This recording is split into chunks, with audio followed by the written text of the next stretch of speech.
আসসালামু আলাইকুম ওয়া রাহমাতুল্লাহ।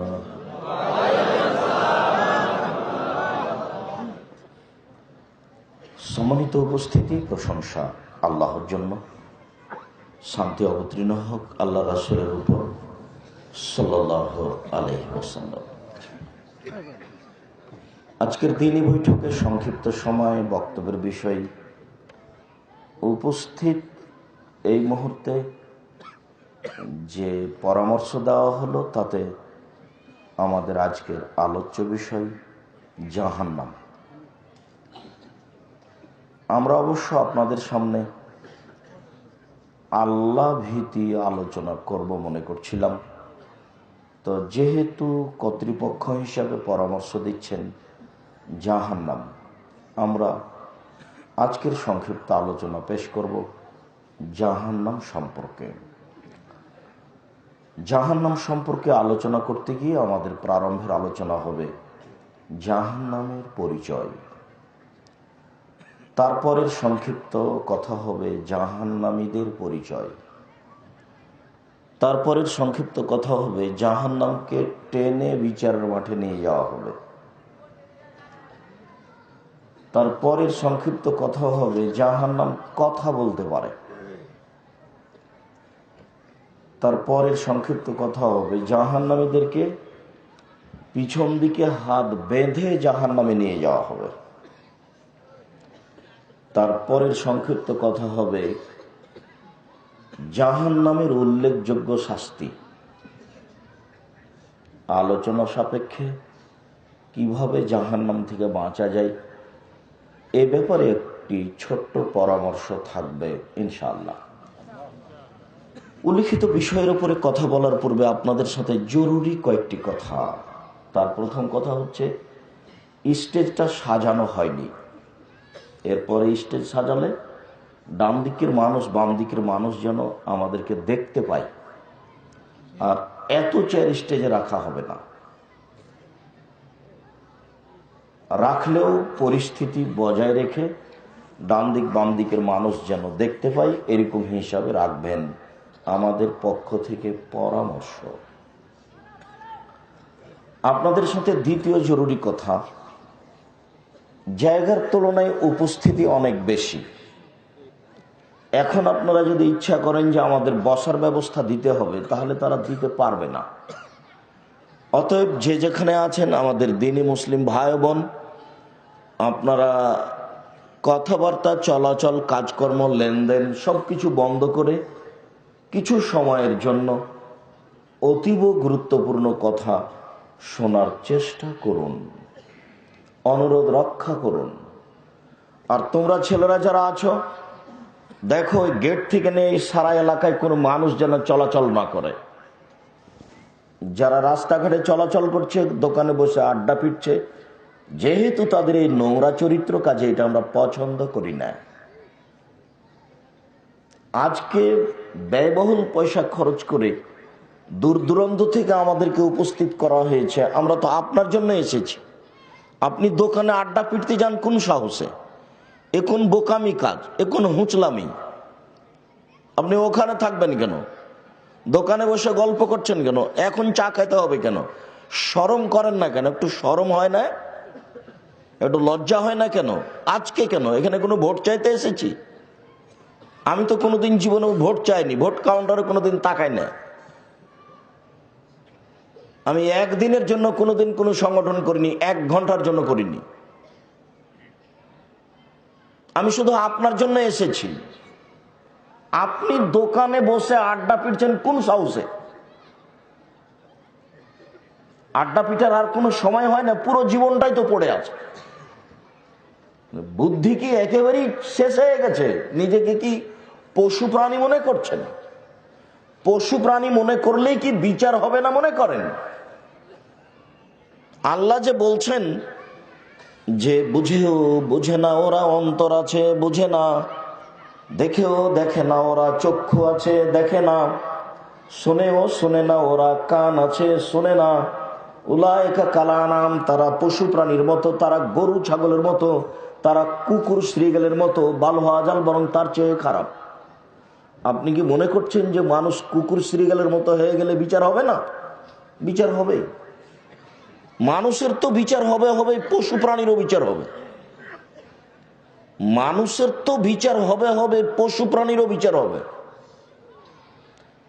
একটা শিংওয়ালা ছাগল যদি একটা অশিংওয়ালা ছাগলকে গুতা মেরে থাকে, তাহলে বিচারের মাঠে অশিংওয়ালা ছাগলকে শিং দিয়ে গুতা মেরে পরিশোধ করে নিতে বলবেন।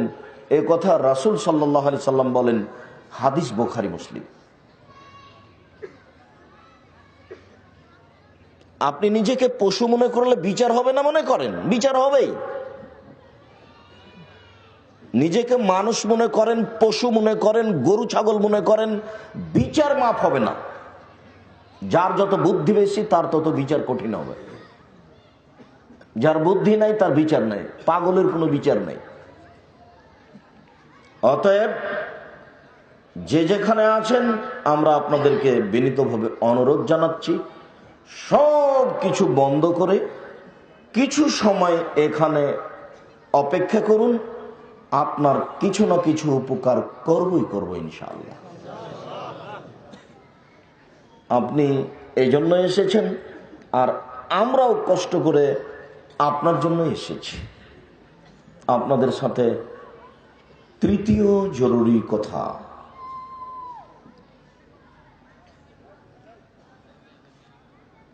মানুষের সাথে কথা বলার জন্য মুহাম্মদ সাল্লাল্লাহু আলাইহি সাল্লামের পক্ষ থেকে সুন্নাত আগে হবে আসসালামু আলাইকুম। সালামের আগে কোনো শব্দ চলবে না। আউযুবিল্লাহ চলবে না, বিসমিল্লাহ চলবে না, ভাই বন্ধু চলবে না, কোনো শব্দ চলবে না। সর্বপ্রথম শব্দ হবে মুখ দিয়ে আসসালামু আলাইকুম। তারপরে দ্বিতীয় হবে আল্লাহর প্রশংসা, তারপরে হবে নবীর উপরে দুরুদ।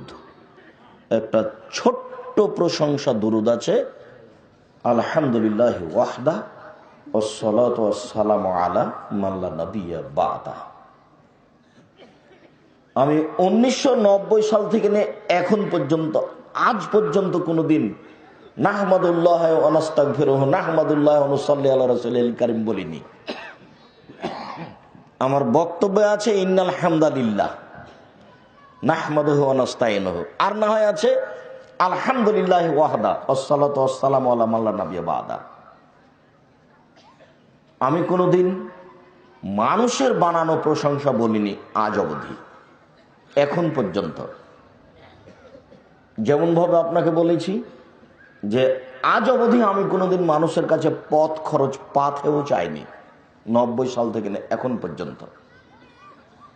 যদি প্রমাণ হয়ে যায় যে আব্দুর রাজ্জাক সাহেব একদিন আমার কাছে পথ খরচ চেয়েছিল, আমি আর জীবনে কোনোদিন বক্তব্য দেব না। প্রমাণ হয়ে গেলে সেদিন থেকে কথা শেষ করব। আমি আপনাকে আরো বলেছি, আমার জীবনে 90 সাল থেকে এখন পর্যন্ত আমি কোনোদিন অপ্রয়োজনীয় বাক্য বলিনি।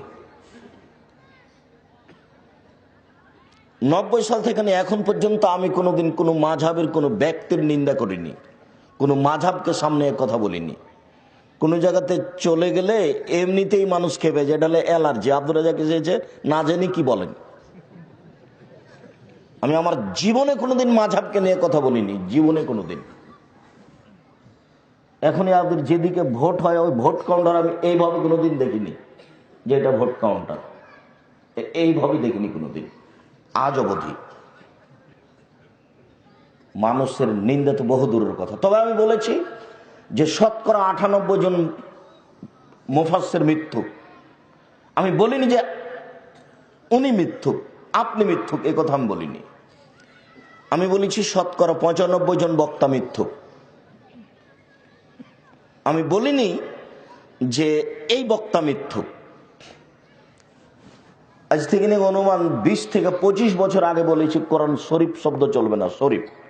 এখন পর্যন্ত কোনো মায়ের বেটা বলে না যে চলবে। আমি বলেছি কি হতে হবে, কোরআন মাজিদ। প্রায় 20-25 বছর থেকে আমি বলছি যে সাদ্দাদের কাহিনী মিথ্যে। এমন কোনো মায়ের বেটা বলে না যে না সত্য। সাদ্দাদের কাহিনী কোথায় যে এটাই তার জানা নাই। 6 মাস সময় দিয়েছি খালি খুঁজতে যে আছে কোথায়, তারপরে তদন্ত পরে দেখি 6 মাস খোঁজার পরে আমাকে বলুক যে আব্দুর রাজ্জাক সাহেব সাদ্দাতের কাহিনী পেয়েছি। এখন সত্য মিথ্যা দেখি। ধর্মে সত্য মিথ্যা ঢুকে আছে এই কথা আমি বলেছি। মোহাম্মদ সাল্লাল্লাহু আলাইহি ওয়াসাল্লাম যে রাস্তা দিয়ে হাঁটতেন, বুড়ি সে রাস্তায় কাঁটা পুঁতে রাখতেন। মোহাম্মদের পায়ে কাঁটা ফুটলে বুড়ি খুশি হতেন। একদিন দেখলেন রাস্তায় কাঁটা নেই, তিনি ভাবলেন বুড়ির কিছু হয়েছে। তিনি তার বাড়ি গেলেন, দেখলেন তিনি সত্যি অসুস্থ। তিনি তার পরিচর্যা করলেন, বুড়ি ভালো হয়ে গেল। একবার নগদ ডাহা মিথ্যে, কিয়ামত পর্যন্ত প্রমাণ হবে না। মোহাম্মদ সাল্লাল্লাহু আলাইহি ওয়াসাল্লাম ঈদের মাঠে গেলেন, দেখলেন একটি ছেলে কাঁদছে। তিনি বললেন, তুমি কেন কাঁদো? ছেলেটি বলল, আমি এতিম। তখন আল্লাহ রাসূল বলেন, আমিও এতিম ছিলাম, আমি এতিমের স্বাদ বুঝি। তিনি কোলে নিলেন, আয়েশার কোলে দিলেন। আয়েশা তাকে নতুন পোশাক পরালেন, ছেলে খুশি হয়ে গেল। আয়েশা রাদিয়াল্লাহু আনহার বাড়িতে ফকিরে ভিক্ষা পায় না, নতুন পোশাক আসলো কোথা থেকে? একাধিক সহিহ হাদিস, ভিক্ষুক কোনো ভিক্ষা পায়নি। একাধিক সহিহ হাদিস, একটা মানুষকে খেতে দিবেন এরকম কোনো ব্যবস্থা বাড়িতে নেই। মেহমান ফকির বাড়ি থেকে ফিরে এসেছে, এসে মসজিদে নবীকে বলছেন যে বাড়ি থেকে ফিরে আসলাম, আপনার বাড়িতে কোনো খাবার নেই। বিবরণে আয়েশা রাদিয়াল্লাহু তাআলা বলেন, হাদিস সব বুখারী মুসলিম। বুখারী মুসলিম মানে আম গাছে জাম ধরতে পারে ধরে না, আমি কোনোদিন বলিনি এই কথা আমার। আমি বলেছি বুখারী মুসলিম মানে হলো এই, আম গাছে জাম ধরতে পারে ধরে না, অমাবস্যার রাতে চাঁদ উঠতে পারে উঠে না, শোয়ের ছিদ্র দিয়ে লাঙ্গলের ফাল ঢুকতে পারে ঢুকে না, শোয়ের ছিদ্র দিয়ে লাঙ্গলের ফাল ঢুকে যেতে পারে, আম গাছে জাম ধরে যেতে পারে, অমাবস্যার রাতে চাঁদ উঠে যেতে পারে, এগুলো ঘটে যেতে পারে। আমি যে কথা বলছি এতে সন্দেহ আছে বলে কিয়ামত পর্যন্ত চেষ্টা করলে সরিষা ঢোকানো যাবে না। যা বলছি তাই থাকবে ইনশাআল্লাহ। তার নাম বুখারী মুসলিম। আমার জীবনে আমি কোনোদিন কেসা কাহিনী বলিনি। কেসা কাহিনী যদি বলি তাহলে শুনিয়েছি যে এটা মিথ্যে, এই জন্য বলেছি। এটা হতে পারে। তারপরে আপনাদের সাথে জরুরি কথা, পরিস্থিতি অনুপাতে আমাদেরকে কথা বলতে হবে। আমরা যারা মেহমান, এ কথাই ঠিক যে অমুক মেহমান আপনাদের সামনে কথা বলবেন যে আসসালামু আলাইকুম, আমি তো আসলে এই মঞ্চে কথা বলি না, তো আমাদেরকে একটু কথা বলতে বলা হলো, তো আমি সামাজিকভাবে দায়িত্ব পালন করি, আপনারা আমার জন্য দোয়া করবেন আমি যেন দায়িত্ব পালন করতে পারি। আসসালামু আলাইকুম, এটা হবে সুন্দর। আর আপনাদের জন্য আমি বিনীতভাবে অনুরোধ করছি ধৈর্য। আল্লাহ রাসূল দিন রাত ধৈর্যের কথা বলছেন। আমি নিজেও বুঝতে পারলাম না যে ধৈর্য ধরতে হবে কোথায়, কিভাবে। আল্লাহ বলছেন মুহাম্মদ সাল্লাল্লাহু আলাইহি ওয়াসাল্লাম, আপনি সুন্দর ধৈর্য ধারণ করুন। ধৈর্যের আবার সুন্দর আছে। হইচই যে লাগিয়ে দিলেন, এটা কি ধৈর্য হলো? যিনি কথা বলছেন তিনি তো শেষ করবেনই, হয়তো 2 মিনিট দেরি হচ্ছে। আর সবার কথা বলার গতি একই রকম হয় না। ধৈর্যের পরিচয় দিতে হবে, সুন্দর ধৈর্য। বড় ছেলে মারা গেছে, খুব কান্নাকাটি করলেন কয়েকদিন, তারপরে বলছেন যাক আল্লাহর মাল আল্লাহ নিয়েছে, একটু ধৈর্য ধারণ করি। এটা কি সুন্দর ধৈর্য হলো? কেউ আমাকে মেরেছে, আমার জমি দখল করে নিয়েছে, খুব গালি দিলাম, মামলা করলাম, জয় হতে পারলাম না, তখন বলছে যে যাক ধৈর্য ধারণ করি। সুন্দর ধৈর্য কোনটা?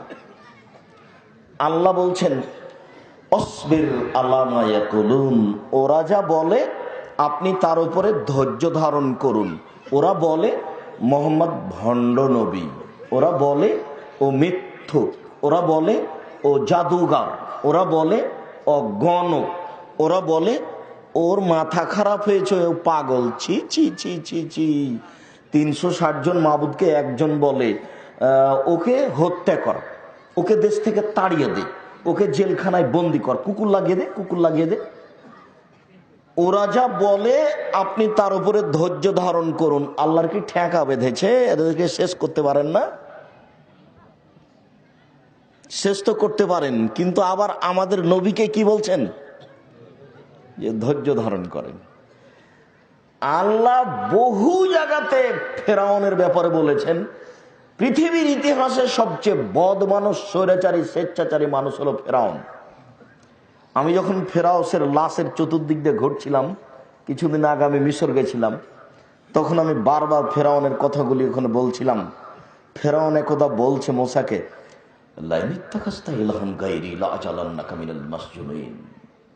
মৌসা, তুমি যদি আমাকে বাদ দিয়ে অন্য কাউকে মাবুদ হিসাবে গ্রহণ করো, তাহলে তোমাকে আমি জেলখানায় বন্দি করে রাখবো। এই আয়াতটা আমি বলছিলাম সেখানে বারবার। ফেরাউন একদা মূসাকে বলছে, মালিম তালাকুম মিন ইলাহিন গায়রি, মূসা, আমি ছাড়া তোমাদের আরো কোনো মাবুদ আল্লাহ আছেন এ কথা আমি জানি না। ফেরাউন মূসা আলাইহিস সালামকে বলেছিল, আনা রাব্বুকুমুল আ'লা, আমি হচ্ছি সবচেয়ে বড় আল্লাহ, প্রতিপালক। এগুলো ফেরাউনের বক্তব্য।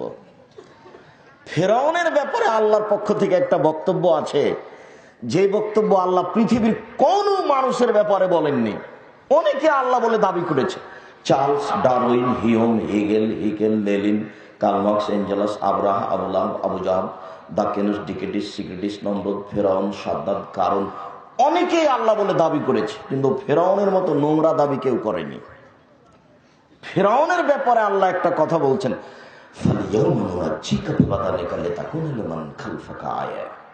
ফেরাউন, তোমার এই লাশটা চিরদিনের জন্য রেখে দিলাম, তোমাকে কোনো পশু প্রাণী কীট পতঙ্গ খাবে না, তোমাকে দেখে মানুষ উপদেশ গ্রহণ করবে।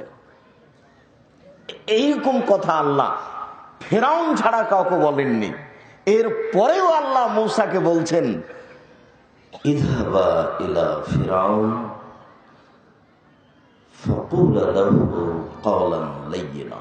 মূসা, হারুন, আপনারা দুই ভাই ফেরাউনের কাছে যান আর নরম ভাষায় কথা বলেন। আল্লাহর কি ঠেকা বেঁধেছে? ফেরাউনের সাথে নরম আবার কি? ধৈর্যের পরিচয় দিতে হবে। সবাই বলছে পাগল, সবাই বলছে কুকুর লাগিয়ে দে, এরপরে আল্লাহ বলছেন যে আপনি ধৈর্য ধারণ করুন। আমি যে কি দিয়ে বুঝাই, আমিও যে পরিস্থিতি যখন আসছে তখন খুব রাগ করে কিছু বলে নিচ্ছি, তাই নিজেকেও বোঝাতে পারি না যে ধৈর্য কখন, ধৈর্য কোথায়। আল্লাহ তাআলা বলছেন, ইন্নাল্লাহা মা'আস সাবিরিন, আল্লাহ থাকেন ধৈর্যশীলদের সাথে। একটু থামেন, কিছুক্ষণ কথা বলছেন, সম্পূর্ণ সময় তো আর নিয়ে নেবেন না, না কি মনে হচ্ছে যে সব সম্পূর্ণ নিয়ে নেবেন? শুকরিয়া, জাযাকুমুল্লাহ খায়ের। আপাতত আপনাদের সাথে আমি এই বিষয়ে কথা শেষ করলাম। জরুরি প্রয়োজন হলেও কিছুক্ষণ স্থান ত্যাগ করবেন না। জাহান্নামের পরিচয় মহান আল্লাহ বলেন, হাদিহি জাহান্নামুল্লাতী কুনতুম তুআদুন ইসলাহাল ইয়াওমা বিমা কুনতুম তাকফুরুন। এটাই হচ্ছে সেই জাহান্নাম, যে জাহান্নামকে তোমরা অস্বীকার করছিলে, বলছিলে জাহান্নাম আবার কোথায়, কবে জাহান্নাম, এইটা আবার কি, এইটাই সেটা, এখন তোমরা এতে প্রবেশ করো, এ কথা আল্লাহ বলছে। এই সেই জাহান্নাম যাকে তোমরা অস্বীকার করছিলে, এখন তাতে প্রবেশ করো। এটা আল্লাহ বিচারের মাঠে বলবেন। আল্লাহ তাআলা বলেন, হাজিহি জাহান্নামুল্লাতী কুনতুম তুআদুন হাজিহিন নারুল্লাতী কুনতুম বিহা তুকাযযিবুন। এইটাই সেই জাহান্নাম যে জাহান্নামকে তোমরা অস্বীকার করছিলে, আসেহরুন হাজা আম আনতুম লা তুবসিরুন, আচ্ছা এটা কি তোমরা জাদু মনে করছো নাকি? আল্লাহ বলছেন জাহান্নামকে সামনে ধরে, কি ব্যাপার তোমরা কি এটাকে জাদু মনে করছো যে এটা জাহান্নাম নয়? এটা আল্লাহ এমনি জাদু হিসেবে আমাদেরকে দেখাচ্ছে। এইটা কি তোমরা জাদু মনে করছো, না তোমরা আসলে দেখতেই পাচ্ছ না? দেখো তো এইটা এইটা এইটা জাহান্নাম আমি যে তোমাদের সামনে তুলে ধরেছি, তা তোমরা কি এটা কি জাদু মনে করছো নাকি? না তোমাদের কি ধারণা? এরপর আবার বলছেন ইসলাউহা, প্রবেশ করো, ইসলাউহা, প্রবেশ করো, ফাসবিরু, ধৈর্য ধারণ করো, আওলা তাসবিরু, জাহান্নামে ধৈর্য ধারণ করো না, করলেই কি আর না করলেই কি, সালামুন আলাইকুম, তোমাদের জন্য সমান। ইন্নামা তুজজাউনা মা কুনতুম তাকফুরুন মা কুনতুম তা'মালুন, এটা হচ্ছে ওই কাজের বিনিময় যে কাজ তোমরা করছিলে। এটা হলো ওই কাজের বিনিময় যে কাজ তোমরা করছিলে। উপস্থিত বৈঠকের বোনকে আমি শতবার নিষেধ করেছি যে পোশাক পরিবর্তন করেন। কথা বলছো কেন? শরম হয় না? আমি এখানে কথা বলছি, তারপরে আপনি কথা বলেন কেন? চুপ থাকেন। জাহান্নাম যখন আল্লাহর নবী দেখবেন, তখন বেশিরভাগ জাহান্নামে মহিলা দেখবেন। জাহান্নাম মানে মহিলা, জাহান্নাম মানে মহিলা। আল্লাহ রাসূল বলছেন সিনফান মিন আহলিন নার লাম আরাহুমা, দুই শ্রেণীর মানুষ আছে জাহান্নামী, আমি তাদের দেখিনি। দুই শ্রেণীর মানুষ আছে জাহান্নামী, আমি তাদের দেখিনি। আল্লাহ নবী বলছেন দুই শ্রেণীর মানুষ আছে জাহান্নামী, আমি তাদের দেখিনি। এক কমন মাহুম সিয়াতুন, এক শ্রেণীর মানুষ তাদের হাতে থাকবে লাঠি, কাজ নাবিল বাকারে, গাভীর লেজের মতো, যার এক দিক মোটা আর এক দিক চিকন। ডিএজি সাহেব তো পুলিশ ডিপার্টমেন্টের মানুষ, ওনাদের হাতে লাঠি থাকে। আমি কাউকে খাস করিনি, তবে এক শ্রেণীর মানুষ তাদের হাতে থাকবে লাঠি, গাভীর লেজের মতো। হাদিস বুখারী মুসলিম। গাভীর লেজের একদিক মোটা একদিক চিকন, এজরেবুনা বিহান নাস, তা দিয়ে তারা মানুষকে মারবে। আজকে অশিক্ষিত মূর্খ ছেলেগুলি শিক্ষার নামে কলেজ বিশ্ববিদ্যালয়ে গিয়ে দল করে, মারামারি করে। বেটা পড়া বুঝে? পড়া কাকে বলে ওইও বুঝে না, আর বাপও বুঝে না, আর জাতিও বুঝে না। ওর জাতি বুঝলে খাম্বা, সিমেন্ট মাটির তৈরি খাম্বাকে সালাম করে, ওর জাতিও বুঝে না।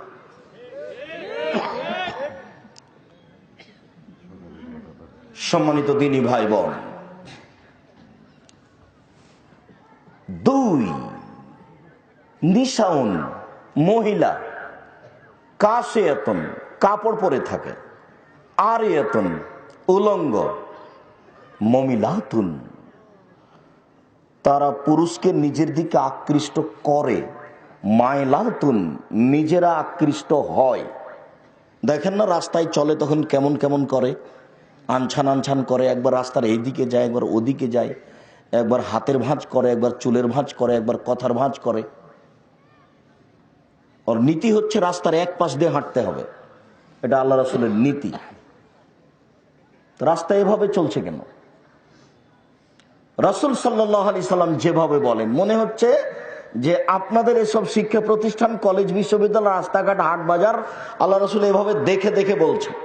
আমি আবার বলি, নিসাউন, মহিলা, কাসিয়াতুন, কাপড় পরে থাকে, আরিয়াতুন, উলঙ্গ, কাপড় পরে উলঙ্গ হয়, এই কথা তো আল্লাহ রাসূল বলছেন। পোশাক হতে হবে ঢিলা ঢালা, যা পরবে সেটা ঢিলা ঢালা হতে হবে। মমিলাতুন, পুরুষকে নিজের দিকে আকৃষ্ট করবে, মায়লাতুন, নিজেরা পুরুষের দিকে আকৃষ্ট হবে, রৌসহুন্না কাসনামাতিল বক্তিল মায়লা, তাদের মাথার চুল হবে বক্র উটের ন্যায়। কত যে ভাঁজ করে মাথার চুল সাজিয়ে রেখেছে, কেউ ছোট করে বড় করে, তার কোনো হিসাব নেই। লায়াত খোলাল জান্না, ওরা জান্নাতে যাবে না। জান্নাতে তো যাবে না, জাহান্নামে যাবে। ওলা ইয়াজিদনা রিহাহা, জান্নাতের গন্ধ পাবে না, যে গন্ধ 1 বছরের দূরত্ব পথ থেকে পাওয়া যায়।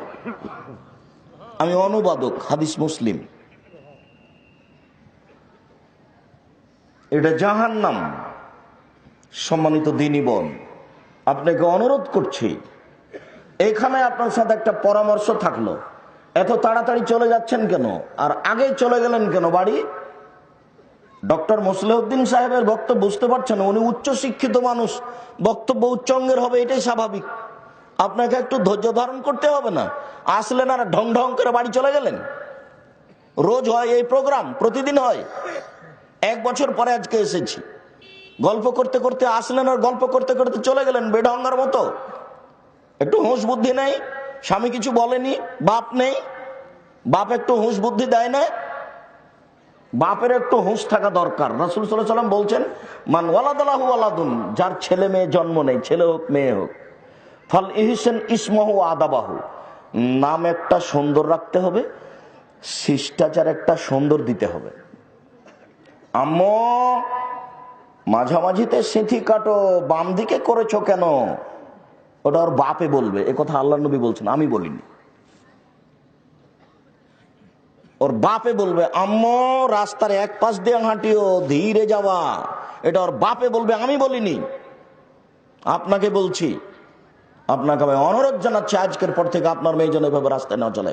কাপুরুষি দেখে জান্নাত কেনার চেষ্টা করবেন না, জান্নাত পড়ে নেই। মেয়ের কারণে আপনাকে জাহান্নামে যেতে হবে, এ কথাই ঠিক। জাহান্নাম আপনার জন্য অপেক্ষা করছে, আপনার জন্য এসেছে, মনে কিছু নেবেন না। আপনাকে খুব ভালোবাসি, বক্তব্য শুনতে এসেছেন কেন, 2-1টা কথা মনে রাখেন, এই জন্য। আমি বলিনি। মুহাম্মদ সাল্লাল্লাহু আলাইহি ওয়াসাল্লাম বলছেন, যার ছেলে মেয়ে জন্ম নিয়েছে সেজন্য একটা সুন্দর নাম রাখে আর একটা শিষ্টাচার শিখিয়ে দেয়। কোনটা শিষ্টাচার? আপনার মেয়ে তো ভাতও তুলে দিতে জানে না। হ্যাঁ হ্যাঁ হ্যাঁ করে হাসছে আর বলছে, ভাইয়া আসো, ভাইয়া খেতে দিয়ে আসো। এটা কোনো ঢং হলো? এটা কেন, এটা কেন হবে? আসেন আব্দুর রাজ্জাক সাহেব, আসেন, এইটা আমার মেয়ে মাস্টার ডিগ্রি পাস করেছে। আরে আশ্চর্য, এটা বাপ হলো নাকি? আপনি আমার মেয়ে, আপনার মেয়েকে ভাবে আমাকে দেখাচ্ছেন কেন? আপনি আমার বাসায় বছর বছর থাকলে আমি দেখাবো না, আপনি দেখতেও পাবেন না ইনশাআল্লাহ। আমি তো 6 মাস সময় দিয়েছি। সরিষার সমপরিমাণ পর্দার ব্যতিক্রম দেখা দিলে জাতির সামনে কথা বলবো না। বাসার নাম মেহমানখানা, যাবেন থাকবেন খাবেন, 2 মাস 1 মাস কোনো কথা নয়। বাড়ির নামই আমার মা রেখেছে মেহমানখানা। কাল যান পরীক্ষা করে দেখেন। আমি আপনাকে বলছি, আমি আমার জন্য কিছু বলিনি। বাসায় গেলাম আপনার, আপনি আপনার মেয়েকে আমাকে দেখাচ্ছেন কেন? এ কোন ধরনের স্বভাব, এ কোন ধরনের হুচলামি, এ কোন ধরনের বোকামি? জাহান্নামকে জোর করে যেতে চাচ্ছেন না কোনো নিয়ম কারণ আছে? কিন্তু আশ্চর্য হিসাব। আচ্ছা, এই মানবতা আপনার কিভাবে এটা আসলো? বুঝলাম না কিভাবে এত নিচে নেমে গেলেন। শিষ্টাচার কাকে বলে আমাকে বুঝাতে হবে, আপনিও জানেন। আল্লাহ নবী বলছেন, সুন্দর নাম রাখলো, শিষ্টাচার শিখালো। ফাইজা বালাগা, ছেলে মেয়ে যখন বড় হয়ে গেল, ফলে ইজব্বেজহ, বাপে তার বিবাহ দিয়ে দিল। ফাইজা বালাগা, ছেলে মেয়ে যদি বড় হয়ে যায়, পালাম ইজব্বেজহ, বাপে যদি বিবাহ না দেয়, ফাইন আসামা ইসমান, ওই ছেলে মেয়ে যদি কোনো পাপ করে, ফাইনামা ইসমহল আবিহে, সেই পাপ তার বাপের হবে। আমি অনুবাদক, আমার কিছু করার নেই। 1450 বছর পূর্বে মুহাম্মদ সাল্লাল্লাহু আলাইহি সাল্লাম এইভাবে বলেছেন, আমি আরবি থেকে আপনাকে বাংলা করে শোনালাম।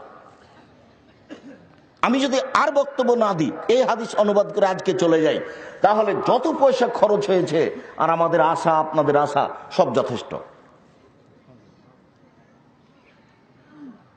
আর এ আমার কোনো ব্যক্তিগত কথা নয়, আপনার উপরে আমার কোনো ক্ষোভ নাই, কোনো দুঃখ নাই।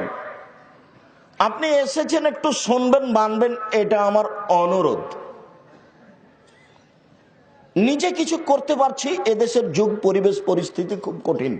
মানুষজন যে টাকা পয়সা কিছু দিচ্ছে আমার হাতে, না বলাতেও এইটুকুই বিচারের মাঠে জবাব দিতে পারবো কিনা, তাই আমি চিন্তা ভাবনার মধ্যে আছি। দেখুন, নিজে কিছু করছি, এর ভিত্তিতে বিচারের মাঠে টিকতে পারবো এটা মনে হয় না। মনে হচ্ছে যে আপনারা মানলে, আপনারা যদি এক একটু আমল করেন, সেখান থেকে আমি যদি এক একটু পাই, এইটুকু দিয়ে যদি কিছু টিকতে পারি, এইটা এ আশাই পড়ে আছে।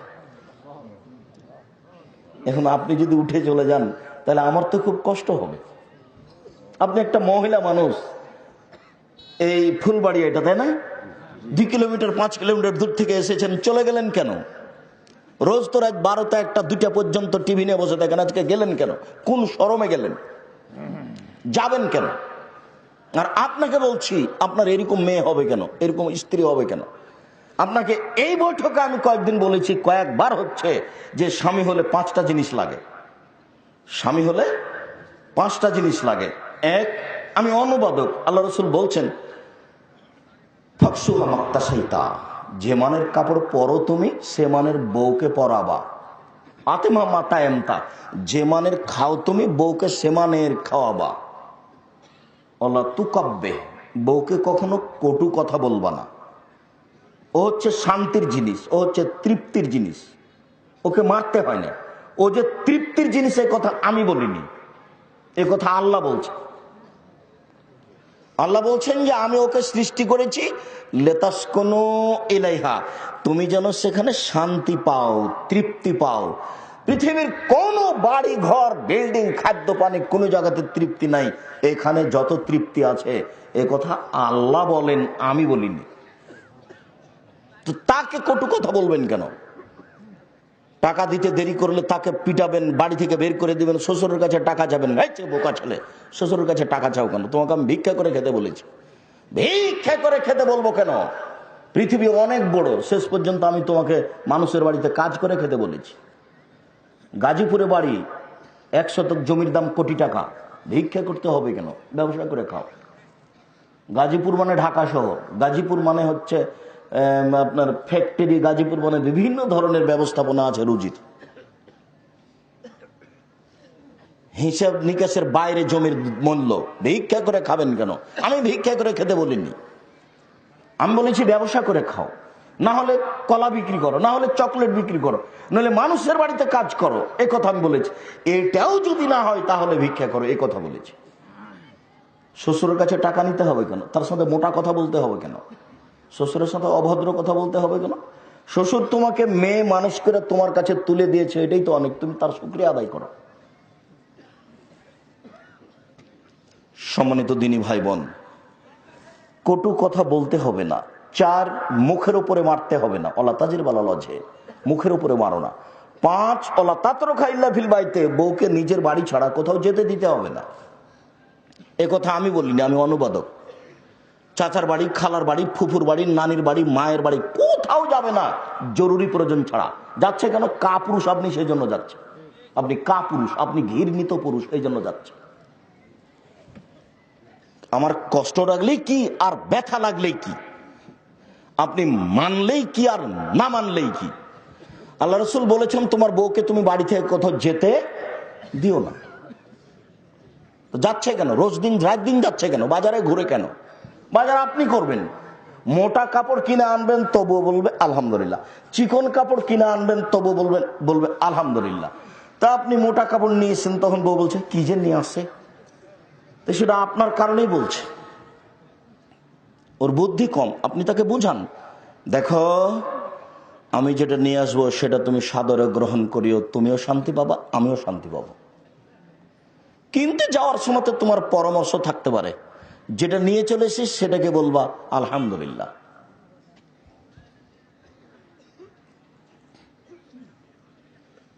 দুইজন মিলে সুন্দরভাবে নরম হয়ে পরস্পরে ভদ্রতা বজায় রেখে সংসার করবেন। আল্লাহ বলছেন যে একজন আর একজনের পোশাক, বলেন তো আমি এটার কি ব্যাখ্যা করতে পারি? আপনি তার কাপড় আর ও আপনার কাপড় নেন, এবার কি ব্যাখ্যা করবেন? এটা কটু কথা বলা যায় এখানে? এই বউ এই বাড়ি সে বাড়ি যেতে পারে, এই বউ হাটে বাজারে ঘুরতে পারে? আমি বলিনি, এ কথা আল্লাহ বলছেন যে একজন আর একজনের কাপড়, একজন আর একজনের পোশাক। এটাকে আপনি কি বুঝেন? গেল কেন? গল্প করছে কেন? এখনো গল্প করছে, এটা আপনারই মেয়ে, এখন গল্প করছে। এই মুহূর্তে জবাব আপনি দিয়েন। উপস্থিত বৈঠকের মুসলিম বোন শোনেন, জাহান্নাম থেকে বেঁচে যাবেন 4টা কাজ করলে। জান্নাতের সবটি দরজা খোলা আপনার জন্য, 4টা কাজ করবেন। এরকম সুযোগ পুরুষের নেই, এত বড় সুযোগ পুরুষের নেই। 4টা কাজ করেন, জান্নাতের সবটি দরজা খোলা। 1, সালাত খামসাহা, 5 ওয়াক্ত সালাত আদায় করেন। 2, সমাত সাহারাহা, রমজান মাসে সিয়াম থাকবেন, রোজা। 3, আতাত বালাহা, স্বামীকে মেনে চলবেন, তিতা লাগলেও মিঠা লাগলেও। যদি মনে করেন যে এর সাথে চলা যাবে না, তাহলে খোলা তালাক দিয়ে দেন। বলেন গ্রামের চেয়ারম্যান মেম্বারকে যে আমি এর সাথে থাকবো না, মিটে যাক। এই ঝুলন্ত অবস্থায় তাকে খারাপ বাসবেন, ঘৃণা করবেন আর তার সাথে থাকবেন, এটা হবে না। তিতা লাগলেও স্বামীকে মানেন, মিঠা লাগলেও মানেন, জান্নাত হবে। 4, আতাত বালাহা, জেনা করবেন না কোনোদিন।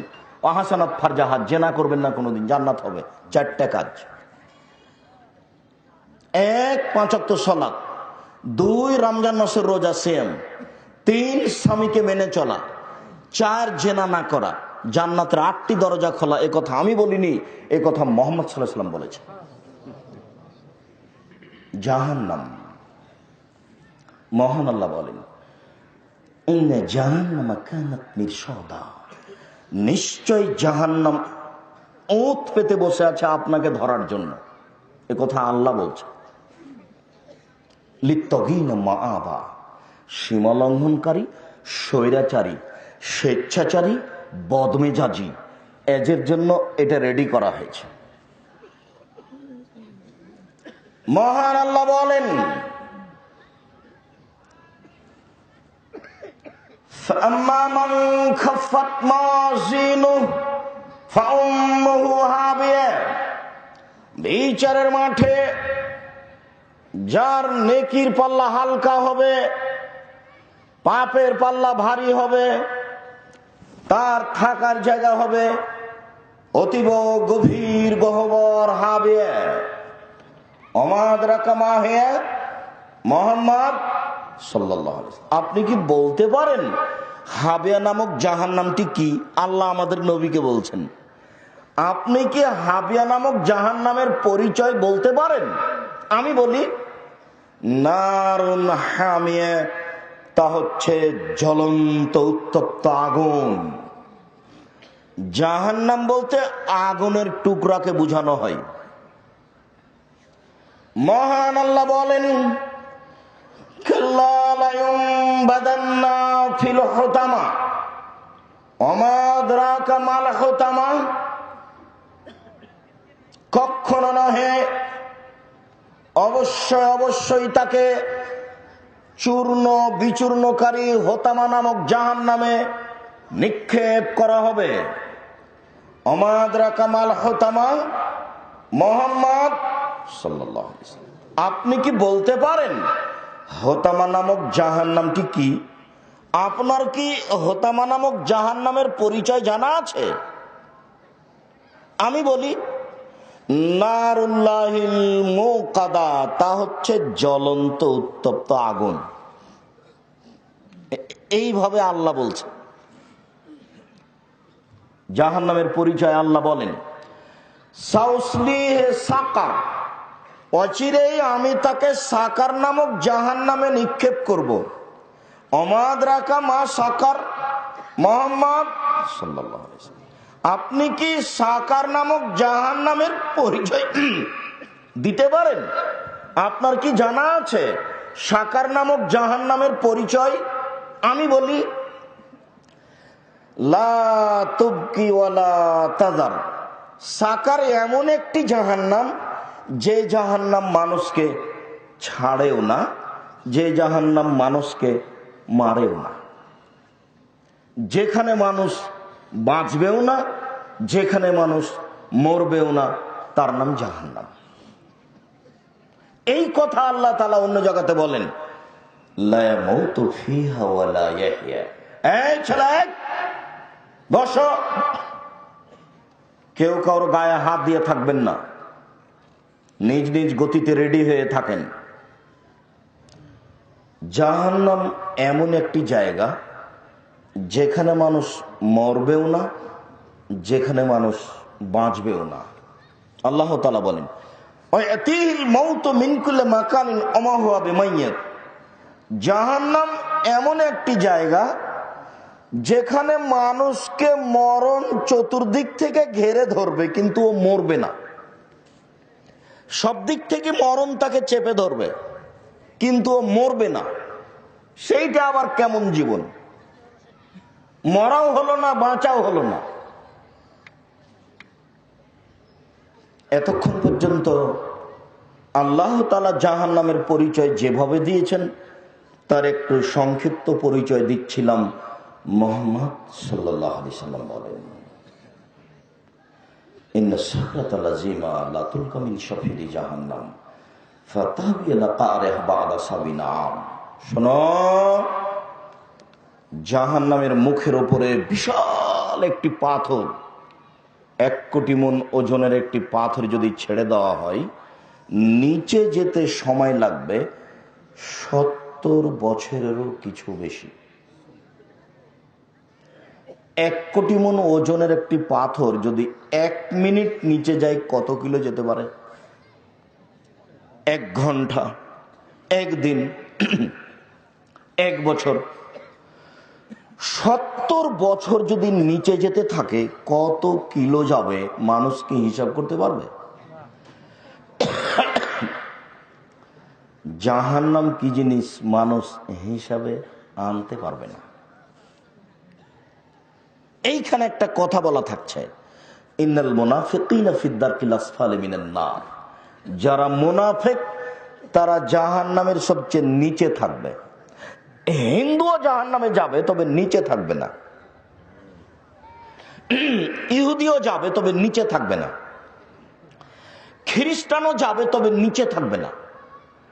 মুহাম্মদ সাল্লাল্লাহু আলাইহি সাল্লামকে যারা মেনে নেয়নি, মেনে নিচ্ছে না, পৃথিবীর সবাই জাহান্নামে যাবে, মেনে নেওয়া মানুষ ব্যতীত।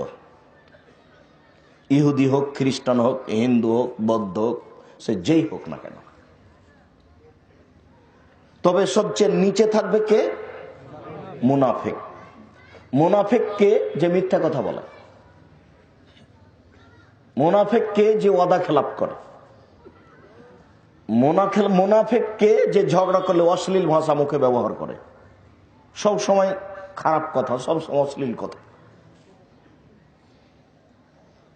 মিথ্যা কথা বলে বেড়ায়, অশ্লীল কথা বলে, এরকম লোক হলো মুনাফিক। মুনাফিক কে? যে ফজরের সালাত মসজিদে আদায় করে না, জামাতে যায় না।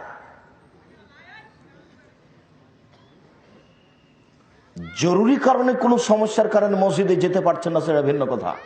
আপনি মসজিদে যেতে বাধ্য। এরকম নোংরা নীতি আসলো কেন? 5 ওয়াক্ত সালাত মসজিদে আদায় করবেন গিয়ে, জীবনে এটাই কাজ। কাজ বলতে এটাই, পরের গুলো আরগুলো আছে সেগুলো নফল। মানুষের জীবনে এই একটাই জরুরি কাজ, সেটা কি? সালাত। এটাই আপনার জীবনে কাজ, আর কোনো কাজ নেই। বাকি কাজের সংসার কি করবেন সেই জন্য, যেগুলো নফল, যেগুলো অপ্রয়োজনীয়, দুনিয়াবি সামান্য কিছু প্রয়োজন, টুটা ফাটা। টাকা পয়সা থাকলেও মানুষ দুনিয়া পার হয়ে যাবে, না থাকলেও পার হয়ে যাবে। আল্লাহ রাসূল বলছেন, এই শোনো, তাবুকের যুদ্ধে যেতে হবে, সময় খুব কঠিন, কে কি দান করতে পারে? তো উমর রাদিয়াল্লাহু আনহু বলছেন, যা আছে অর্ধেক দিলাম। আবু বকর সিদ্দিক রাদিয়াল্লাহু আনহু বলছেন যে আপনাকে আল্লাহকে বাড়িতে রেখে যা আছে দিয়া সবই দিলাম, ভ্যান ভাড়াও হবে না, 2-1 টাকা হবে। তো কি ওটা নিয়ে কি হবে? ওটা নিয়ে বরকত হবে, বরকত। ওটা দিয়ে বরকত হবে। মানুষজন যাচ্ছে কার টাকা দিয়ে? উসমান রাদিয়াল্লাহু আনহু। উসমান বলছেন, আল্লাহর নবী, যত মানুষ যাবে সমস্ত মানুষের অর্ধেকের যাতায়াত খরচ, খাওয়া খরচ আমি দিব। লোক সঙ্গে 30,000। সরকারকে, বাংলাদেশ সরকারকে যদি বলা হয় 15,000 মানুষকে 3 মাস লালন পালন করতে হবে, খাওয়া খরচ দিতে হবে, রাজি হবে না। 15,000 মানুষ, 15,000 উট দিতে হবে, 3 মাসের খাওয়া খরচ দিতে হবে। উসমান রাদিয়াল্লাহু আনহু বলছেন যে অর্ধেকের যাতায়াত খরচ, খাওয়া খরচ তা আমি দিব। এর নাম ধনী। গাজীপুর জেলায় বাড়ি, বড় ব্যবসা করেন, চিন্তা ভাবনা করে দিন রাত ব্যবসা করেন, 5 ওয়াক্ত সালাত আদায় করবেন আর খালি ভাববেন ব্যবসা। কোটি কোটি টাকা ইনকাম করেন, প্রতিষ্ঠানে দান করেন, কওমি মাদ্রাসা গড়ে তোলেন। গাজীপুরে কওমি মাদ্রাসা নাই কেন? কি করে খান? এত জমি জায়গা আছে, টাকা পয়সা আছে, মাদ্রাসা করতে পারেন না কেন? আমি তো নিঃস্ব মানুষ, প্রতিষ্ঠান চালাই। প্রতি মাসে মাসিকালে এতে সাম্পত্রিকা সহ এখন প্রতি মাসে বেতন দিই 12,15,000। 12,15,000। শুধু শিক্ষক শিক্ষিকা বেতন হলো 10 লক্ষ। প্রায় 100 জন শিক্ষক শিক্ষিকা আছে। বাংলাদেশের সবচেয়ে বড় মসজিদ নির্মাণ করছে আহলে হাদিসের, যার মসজিদই হচ্ছে 90% জমির উপরে। 3,000 মানুষ একসাথে একতলাতে সালাত আদায় করতে পারবে ইনশাআল্লাহ। 60% ঢালাই হয়েছে, 40% এই ডিসেম্বর শেষ হতে হবে বলে আমরা আশাবাদী ইনশাআল্লাহ। কিভাবে হবে তা আমি জানি না, তবে নিশ্চিত হবে, এতে আমি বিশ্বাসী। হবেই হবে ইনশাআল্লাহ। আমি আগে থেকে বলছি, এখনো বলছি। আর আপনাকে আমি সহযোগিতার কথা বলিনি, আমি বলেছি দোয়া করবেন যে আল্লাহ আব্দুর রাজ্জাক সাহেব যেটা করছেন সেটা কবুল করো। যে আপনি টাকা না দিলেও তো হচ্ছে, তো কেউ তো দিচ্ছে, তা আপনি ফাঁক পড়ে আছেন, তা আমি কি করব? আমার কিছু করার আছে? আমি আপনাদের টাকা খাই না, এটা আমার বিশ্বাস। আমি আপনাদের জামিয়া সালাফিয়া ডাঙ্গিপাড়া পবা রাজশাহী, জামিয়া সালাফিয়া হাটাবো বীরহাটা, রূপগঞ্জ, নারায়ণগঞ্জ, ঢাকা, এখানে যদি এক সন্ধ্যা খাই আমি তার টাকা দিয়ে দিচ্ছি, টাকা দিব ইনশাআল্লাহ। আপনাদের আমি এক সন্ধ্যা খাবো না, আমি কাজে সফল হবই হব ইনশাআল্লাহ। আমার বিশ্বাসের অভাব নেই, আমার নিয়তে কোনো ত্রুটি নেই, এতে আমি বিশ্বাসী। আমি এই বিশ্বাসেই চলছি। 2013 সালের 24 আগস্ট রোজ মঙ্গলবার সকালে 11টার সময় বলেছিলাম আমার হাতে টাকা নাই, একথা সত্য। এখানে প্রতিষ্ঠান গড়বে, একথা সত্য। ইনশাল্লাহ গড়বেই গড়বে। আপনি দেখে আসেন, রূপগঞ্জ, নারায়ণগঞ্জ দেখলেই চোখ ছানা বড়া লেগে যাবে। 2016 সালের 17 ফেব্রুয়ারি রোজ বুধবার বিকাল 4:30-5টার সময় বলেছিলাম জামিয়া সালাফিয়া ডাঙ্গিপাড়া পবা রাজশাহী যে আমার হাতে টাকা নাই, একথা সত্য। এখানে প্রতিষ্ঠান গড়বে, একথা সত্য। ইনশাল্লাহ গড়বেই গড়বে। কিভাবে গড়বে তা আমি জানি না, নিশ্চিত গড়বে, অবধারিত গড়বে, গড়বেই গড়বে ইনশাল্লাহ। আপনি যে দেখে আসেন 1350 ছেলে মেয়ে পড়াশোনা করে এখন উপস্থিত, সব প্রায় সবাই আবাসিক, ওখানেই থাকে খাই। সম্মানিত দিনী ভাই বোন, জাহান্নাম, জাহান্নামের গভীরতা কত? রাসূল সাল্লাল্লাহু আলাইহি ওয়াসাল্লাম বলছেন যত জিন ইনসান পৃথিবীতে এসেছে, আছে, আসবে, সবাই যদি একসাথে জাহান্নামের দরজা দিয়ে ঢোকে তো ঢুকতে অসুবিধা হবে না। বিচারের মাঠে জাহান্নামীদেরকে দিতে দিতে দিতে যখন জাহান্নামী শেষ হয়ে যাবে, তখন আল্লাহ তাআলা জাহান্নামের জন্য মানুষ বানাবেন না, কিন্তু জান্নাত বাকি থাকলে তার জন্য মানুষ বানাবেন। জাহান্নামকে জিজ্ঞাসা করা যখন হবে তখনও বলবে যে না, আমি পূর্ণ হইনি। তখন আল্লাহ তার পা ঢুকিয়ে দিবেন, তখন জাহান্নাম বলবে হ্যাঁ যথেষ্ট। একটু পরে বলছে এই কথা। জাহান্নামের পরিচয় বলছিলাম। রাসূল সাল্লাল্লাহু আলাইহি ওয়াসাল্লাম বলেন ইন্না গিলজাল জিলদিল কাফির আরবাইন ইসনানে ওয়া আরবাইনা জিরা, প্রত্যেকটা জাহান্নামীর গায়ের চামড়া হবে 42 হাত মোটা। বাইনা মানকাবাইল কাফির ফিন্নার সালাসাতা আইয়ামিন লিল রাকিবিল মুসরে, একজন জাহান্নামীর ডান কাঁধ থেকে বাম কাঁধের ব্যবধান হবে একটা দ্রুতগামী ঘোড়ার 3 দিন 3 রাতের পর। একটা দ্রুতগামী ঘোড়া একজন জাহান্নামীর ডান দিক থেকে যদি দৌড়াতে লাগে কাঁধের, তাহলে বাম দিকে পৌঁছিতে সময় লাগবে 3 দিন 3 রাত।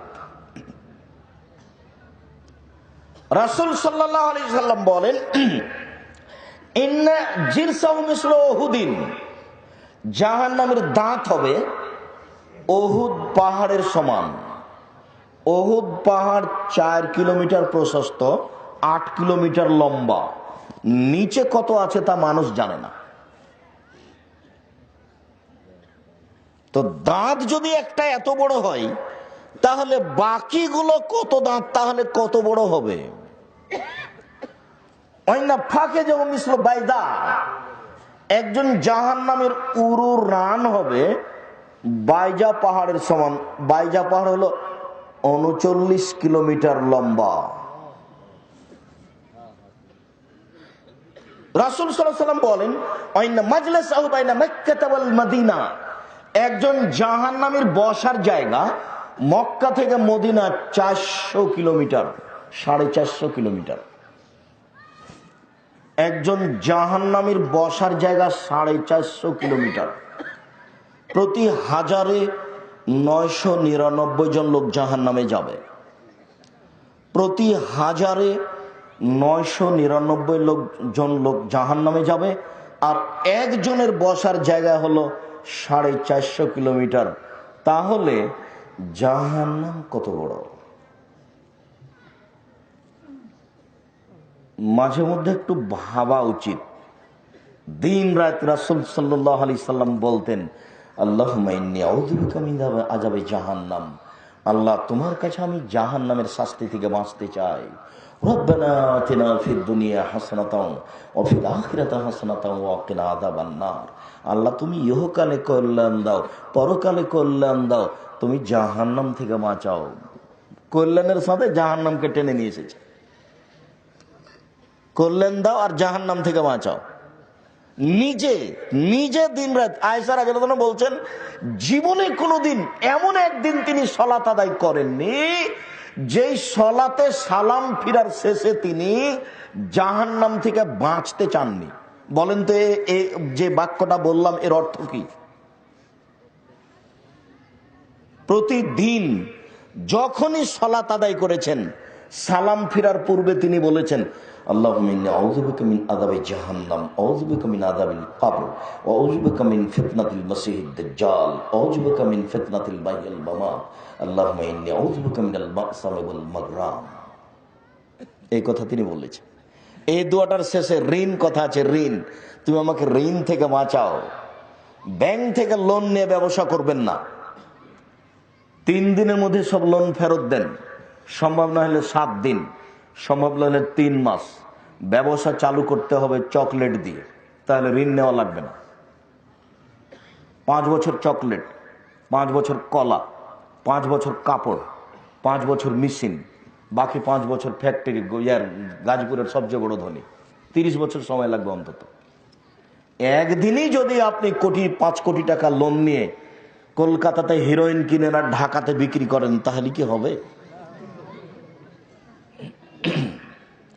লোন ছাড়া ব্যবসা চলে না। ব্যবসা আপনি করতে জানেন না তো ব্যবসা করবেন কি দিয়ে? আপনার উৎসই হারাম, আপনার বুদ্ধিই নেই।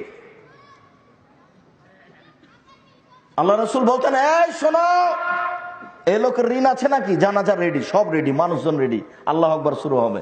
এই ঋণ আছে নাকি? বলে জি। তাহলে তোমরা পর, আমি গেলাম।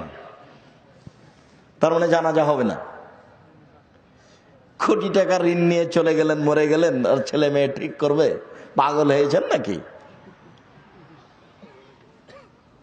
দিন রাত এই কথা বলতেন যে ঋণ থেকে তোমার কাছে বাঁচতে চাই, ঋণ থেকে তোমার কাছে বাঁচতে চাই, দয়া করে তুমি আমাকে ঋণ থেকে বাঁচাও। ঋণ নিবেন ছেলে মেয়ের রুজির জন্য, 3 দিনের জন্য, 1 দিনের জন্য 200টা টাকা দেন, একটু চাউল কিনে ছেলে মেয়ের মুখে দেবো। এটা তো 10 বছর 20 বছর আগে ছিল, সেটা ঋণ ছিল। এখন আপনি ওখানে ঋণ নিতে গেলেন কেন? কোন হিসাবে এগুলো? সম্মানিত দিনী ভাই বোন, সংক্ষিপ্তভাবে জাহান্নামের পরিচয় শেষ করলাম। জাহান্নামকে বিচার মাঠে টেনে নিয়ে যাওয়া হবে। মহান আল্লাহ বলেন, জাহান্নামকে বিচার মাঠে টেনে হেঁচড়ে নিয়ে যাওয়া হবে। জাহান্নাম রেডি আছে, মাটির নিচে থাকার যেখানেই থাক, জাহান্নাম রেডি আছে, প্রস্তুত। আব্দুল্লাহ ইবনে মাসউদ রাদিয়াল্লাহু তাআলা আনহু বলেন, রাসূল সাল্লাল্লাহু আলাইহি সাল্লাম বলেছেন, ইজা ইয়াউমুল কিয়ামা বে জাহান্নাম আলাহা সাবুনা আলফা জিমাম, বিচারের মাঠে জাহান্নামকে টেনে নিয়ে যাওয়া হবে, তার গায়ে লাগানো থাকবে ৭০,০০০ লোহার রশি। মা কুল্লি জিমামিন সাবুনা আলফ, প্রত্যেক রশির সাথে থাকবেন ৭০,০০০ ফেরেশতা। একজন ফেরেশতার এত ক্ষমতা, এই বিশাল পৃথিবীতে এইভাবে হাত দিয়ে গোটা পৃথিবীকে উল্টে দিতে পারে। এক একজন ফেরেশতার এত ক্ষমতা, এক একটা রশিতে থাকবেন ৭০,০০০ ফেরেশতা, আর জাহান্নামের গায়ে রশি লাগা থাকবে ৭০,০০০। আল্লাহ ইচ্ছা করলেই তাকে এমনিতে পৌঁছে দিতে পারেন, কিন্তু এরকম করবেন না। বিচারের মাঠে জাহান্নামকে টেনে নিয়ে যাওয়া হবে। জাহান্নাম কত বড়, জান্নাত কত বড়। বিচারের মাঠে থাকবে জাহান্নাম, বিচারের মাঠে থাকবে জান্নাত, বিচারের মাঠে থাকবে মানুষ, বিচারের মাঠে থাকবে জিন, বিচারের মাঠে থাকবে পশু প্রাণী, বিচারের মাঠে থাকবেন আল্লাহ, বিচারের মাঠে থাকবেন ফেরেশতা। কি দিয়ে বুঝায় আপনাকে আমি বিচারের মাঠ কত বড়।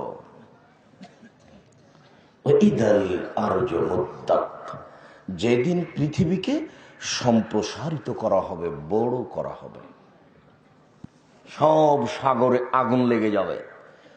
সাগরের নিচে আগুন আছে, সব ফুটে উঠবে, সাগরের পানি শেষ হয়ে যাবে, সব জমি সমতল হয়ে যাবে।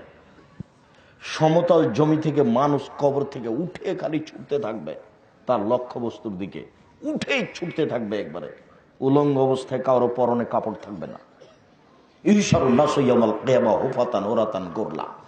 বিচারের মাঠে প্রত্যেকে একাত্রিত করা হবে খালি পায়ে, উলঙ্গ অবস্থায়, খাতনাবিহীন। কারো খাতনা দেওয়া, খাতনা বুঝেন কি?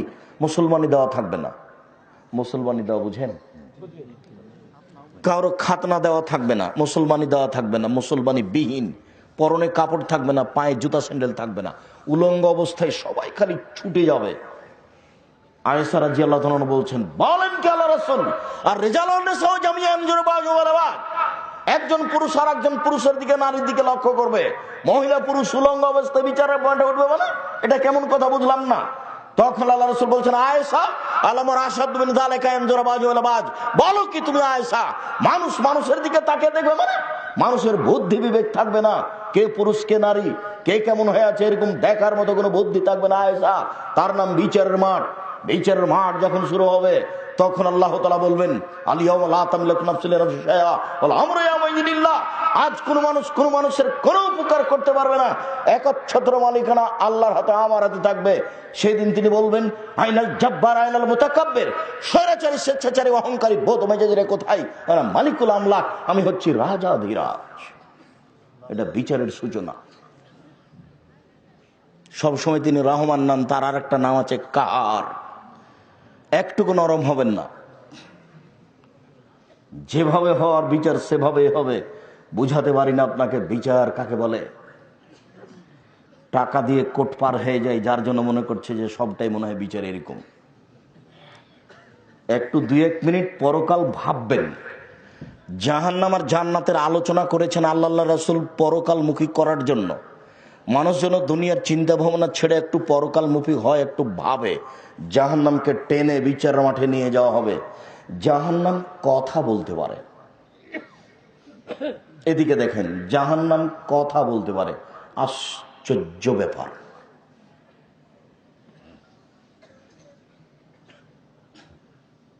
রব্বি ইয়াকুলু বাজি বাজান, হে আমার প্রতিপালক, জাহান্নাম বলবে, হে আমার প্রতিপালক, আমার কিছু অংশকে ধরে খাচ্ছে। একদিকের আগুন ঝাপটা মেরে আর একদিকের আগুনকে ধরে খাচ্ছে, আর একদিকের আগুন ঝাপটা মেরে আর একদিকের আগুনকে ধরে খাচ্ছে। একটু কথা শুনবেন কি? আমার ভিতরে যে শাস্তি আছে আগুনের, এটা একটু লাঘব হালকা করবেন কি? ফাস্তাকাতিন নারা ইলা রাব্বিহা, জাহান্নাম তার প্রতিপালকের কাছে অভিযোগ করলো, দেখেন জাহান্নাম কথা বলতে পারে, অভিযোগ করতে পারে। জাহান্নাম তার প্রতিপালকের কাছে অভিযোগ করলো, বলল রব্বি আমার কিছু অংশকে ধরে খায়, আপনি কি আমার প্রতি একটু দয়া করবেন? তখন আল্লাহ বলছেন আচ্ছা ঠিক আছে, আমি তোমার অভিযোগ মেনে নিলাম। তুমি একবার শ্বাস ছাড়বে আর একবার শ্বাস ধরবে। শ্বাস ছাড়লে পৃথিবী 6 মাস গরম থাকবে, শ্বাস ধরলে পৃথিবী 6 মাস ঠান্ডা থাকবে। ঠান্ডা এলাকা থেকে তুমি একবার শ্বাস ছাড়বে, গরম এলাকা থেকে তুমি একবার শ্বাস ছাড়বে। জাহান্নাম যখন ঠান্ডা এলাকা থেকে শ্বাস ছাড়ে, পৃথিবীর যেখানে যেমন শ্বাস পৌঁছে সেখানে তেমন ঠান্ডা, যেখানে পৌঁছে না সেখানে ঠান্ডা নেই। গরম এলাকা থেকে শ্বাস ছাড়ে, যেখানে যেমন শ্বাস পৌঁছে সেখানে সেমন গরম উত্তপ্ত এলাকা পরিস্থিতি, আর যেখানে পৌঁছে না সেখানে নাতিশীত সমান সমান মধ্যম পরিস্থিতি। ওটা জাহান্নামের কারণে এটা ঘটে থাকে। জাহান্নাম কথা বলতে পারে, অভিযোগ করছে।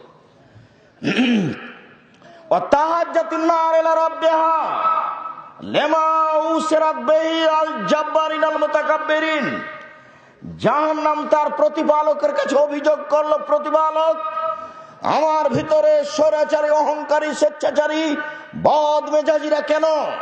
এটা তার অভিযোগ। আমার ভিতরে স্বৈরাচারী, স্বেচ্ছাচারী, অহংকারী, বদমেজাজিরা কেন? ঘটনা কি? তখন আল্লাহ তাআলা বলবেন জাহান্নাম ইন্নামা আনতি গাদাবি, জাহান্নাম তুমি আমার রাগ, জাহান্নাম তুমি আমার রাগ। যারা আমাকে মানেনি তার উপরে আমার একটা রাগ আছে। জাহান্নাম তুমি আমার রাগ, তুমি আমার গজব। জাহান্নাম তুমি আমার রাগ, তুমি আমার গজব। ওয়াদেব বেকে মানে সমিনে বাদী, তোমাকে দিয়ে আমার বান্দার যাকে ইচ্ছা শাস্তি দিব, তোমাকে দিয়ে আমার বান্দার যাকে ইচ্ছা শাস্তি দিব। তুমি আমার রাগ, তুমি আমার গজব। তাহলে জাহান্নাম হলো আল্লাহর রাগ, আল্লাহর গজব। বুঝাতে পারি না মনে হয়। আমি যদি বুঝাতে না পারি আমি অক্ষম।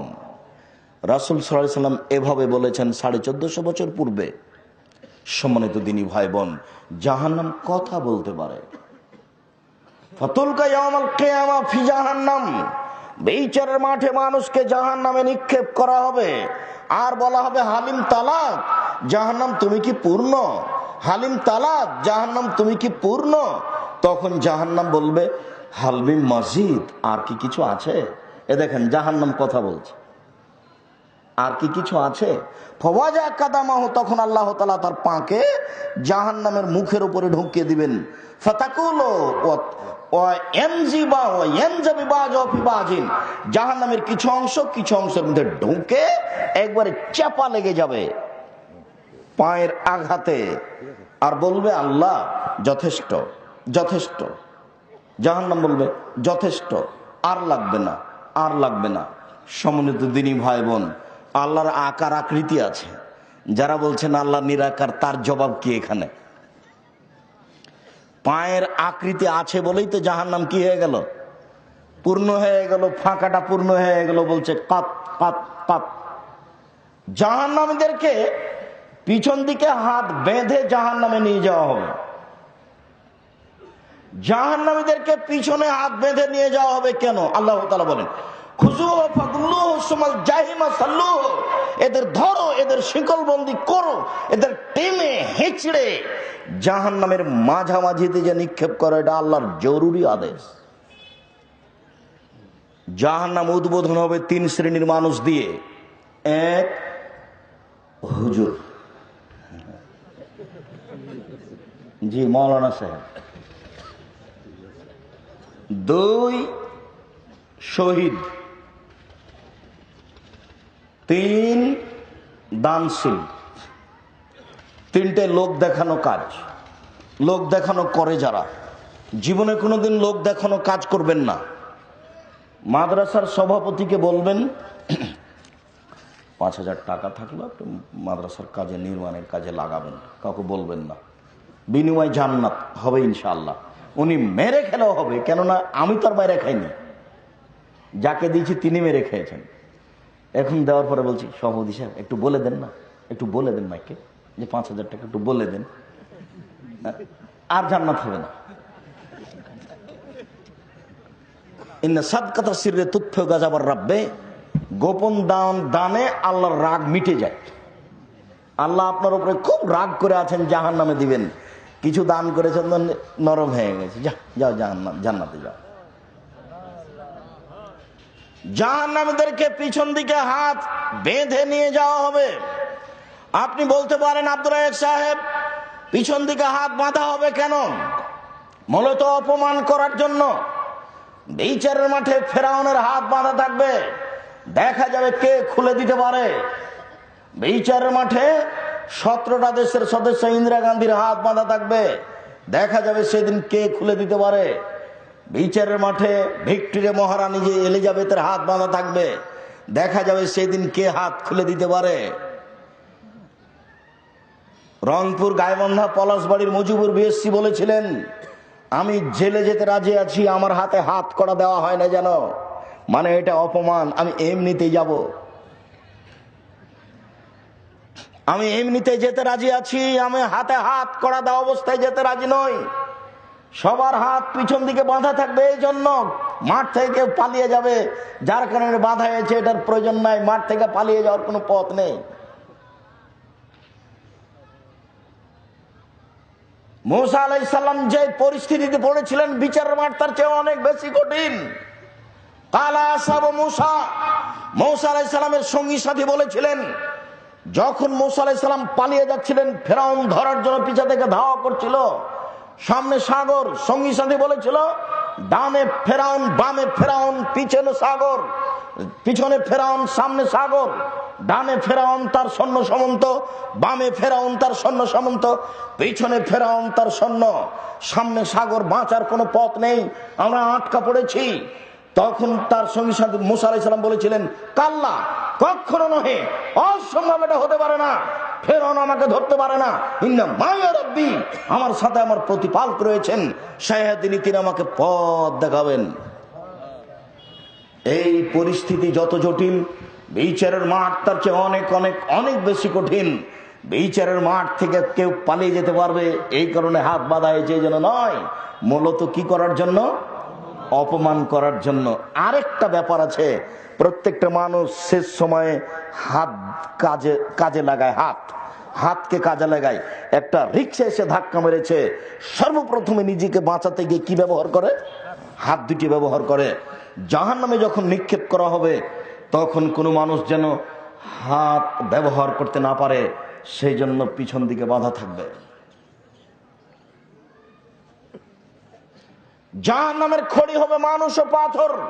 মহান আল্লাহ বলেন, অকুদহান নাস ওয়াল হিজারা, মানুষ হবে আর পাথর হবে জাহান্নামের খড়ি। জাহান্নামে এরকম কোনো কাঠ খড়ি থাকবে না, জাহান্নামে কোনো কয়লা থাকবে না, জাহান্নামের খড়ি হচ্ছে মানুষ এবং পাথর। আপনি বলতে পারেন, আব্দুর রাজ্জাক সাহেব, মানুষ না হয় পাপ করেছে, জাহান্নামে যাবে, পাথর কি পাপ করলো? পাথর কোনো পাপ করেনি, তবে বোকা মানুষকে অপমান করার জন্য যত ছবি মূর্তি তৈরি করা হচ্ছে পৃথিবীতে, সমস্ত ছবি মূর্তিকে জাহান্নামে নিক্ষেপ করা হবে, আর বলা হবে, ঠেকাও দেখি, তোমাকে তো দিয়েছি, তোমার নেতাকে দিয়েছি, ঠেকাও দেখি। সবকে বিচারের মাঠে অপমান করার জন্য পাথরকে, মূর্তিকে জাহান্নামে দেওয়া হবে। মানুষ বুঝতে পারছে না এর পরিস্থিতি কত কঠিন, কত জটিল। যে পেপার পত্রিকাতে ছবি আছে, ওইটা আপনি সচেতন মানুষ আপনার বাড়িতে কোনো জায়গাতে ফ্রি পড়ে থাকতে পারে না, ঘরে পড়ে থাকতে পারে না, ওই জায়গাতে সালাত হবে না, এ কথাই চূড়ান্ত। ওই ঘরে নামাজ হবে না, এ কথাই চূড়ান্ত। সব পেপার পত্রিকা এক ঘরে থাকতে হবে, যেখানে আপনি সালাত আদায় করেন না, থাকেন না। বই পুস্তক, আপনার ছেলেমেয়ের খাতা কলম যেগুলোতে ছবি আছে, তার উপরে কাগজ লাগাতে হবে যে আপনি যে আপনার স্ত্রীর জন্য একটা তেল কিনে নিয়ে এসেছেন, তার গায়ের উপরে ছবি আছে, নিয়ে আসার সাথে সাথে তার মুখের উপরে কালি মারতে হবে। এটা জরুরি আদেশ। যে টিনের ঘর সাজানো আছে, সমস্ত টিনের ওই মুখের উপরে যে আছে, মূর্তি আছে, আপনার হাঁস আছে বা যা আছে তার উপরে কালি মারতে হবে। কালি না মারা পর্যন্ত এই ঘরে রাত অতিবাহিত করা যাবে না। ঘর বাইরে থাকেন, আজ গিয়ে ঘরে থাকবেন না, বাইরে থাকেন। কালকে কামলা দিয়ে সব কালি মেরে রাতে থাকবেন। সভাপতি সাহেব, আপনার মসজিদে টিন দেওয়া আছে, আপনার সাথে আমার জরুরি কথা। আপনার কালকে ফরজ, টাকা না থাকলে কারো কাছে টাকা কর্জ নেবেন। কালকে 2টা কামলা ঠিক করবেন ও সমস্ত টিনের ওই ছবির মুখের উপরে আলকাতরা লাগাবে। আলকাতরা বুঝেন আপনারা?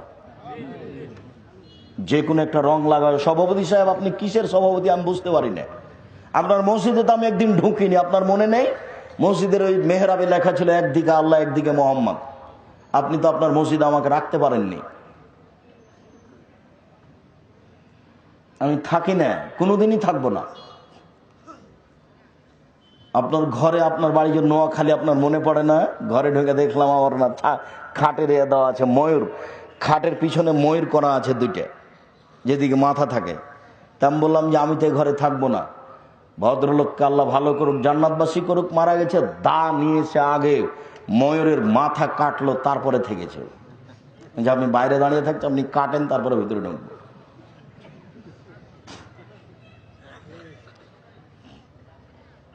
আমি রংপুরে গেছি, মৌলানা আব্দুল্লাহ খান সালাফি ঘরে বসে আছেন আর চতুর্দিকে ছবি মূর্তি ছাপানো আছে। আসসালামু আলাইকুম, জি ভাইজান কেমন আছেন? আর আপনি এখানে বসে কেন? আরে আব্দুল মহাদ্দেশ মানুষ, আপনি আসেন না? জি না আমি এখানে যেতে পারি না। আমি ওখান থেকে ফিরে গেলাম। আমি বললাম, এই তোমাদের যদি কোনো ভালো জায়গা থাকে, কুঁড়ে ঘর, সেখানে নিয়ে চলো, যদি না থাকে তাহলে আমি চললাম। তাড়াহুড়া করে এক জায়গাতে নিয়ে গেল। সেদিন ভদ্রলোক বক্তব্য দিতে 4-5 মিনিট বক্তব্য দিয়েই কথা বন্ধ হয়ে গেল। 6 দিন পরে ঢাকা হাসপাতালে মারা গেছিল। সম্মানিত দিনী ভাই বোন, আপনাকে আমি অনুরোধ জানাচ্ছি, জাহান্নামের উল্লেখযোগ্য শাস্তি হচ্ছে আগুন। জাহান্নামের উল্লেখযোগ্য শাস্তি হচ্ছে আগুন। মানুষকে আগুন দিয়ে পোড়ানো হবে। দুনিয়াতে যে আগুন আছে, জাহান্নামের আগুন তার চেয়ে 69 গুণ বেশি ক্ষমতাধর। খড়ের, ধানের খড় বুঝেন আপনারা? ধানের খড়ের আগুনের ক্ষমতা যত, সাধারণ কাঠের ক্ষমতা তার চেয়ে বেশি। সাধারণ কাঠের ক্ষমতা যত, তেঁতুল কাঠের ক্ষমতা তার চেয়ে বেশি। তেঁতুল কাঠের ক্ষমতা যত, গ্যাসের আগুনের ক্ষমতা তার চেয়ে বেশি। মানুষের কাছে আগুনের ক্ষমতার কমবেশ রয়েছে, জাহান্নামেও আগুনের ক্ষমতার কমবেশ। দুনিয়াতে যে আগুন রয়েছে এর চেয়ে 69 গুণ বেশি তার ক্ষমতা।